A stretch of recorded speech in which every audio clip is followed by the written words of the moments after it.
Kinuha niya kagad yung sa kanya eh.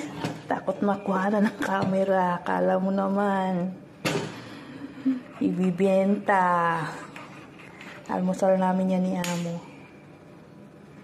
Pasaway. Nagmamadaling lumayas. Ayan. Quaker oat sa akin na may Milo. Kay Amo ano lang, Quaker oat na may gatas. Almusal, almusal. Anong oras na? Alas 9:12.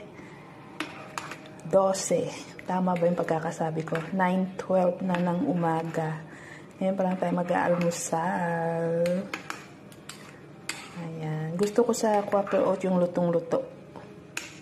Malambot. Yung ano na siya, malapot. Ayan. Almusal tayo, guys.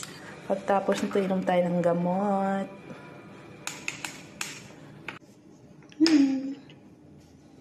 Nakaligo na tayo. Nakapagsampay na rin ang mga nilabahan habang niluluto itong Quaker oat. Pagbalik natin, malapot na yung Quaker oat. Pwede na natin kainin. Ayan, inom tayo ng gamot pagtapos kumain ng Quaker oat.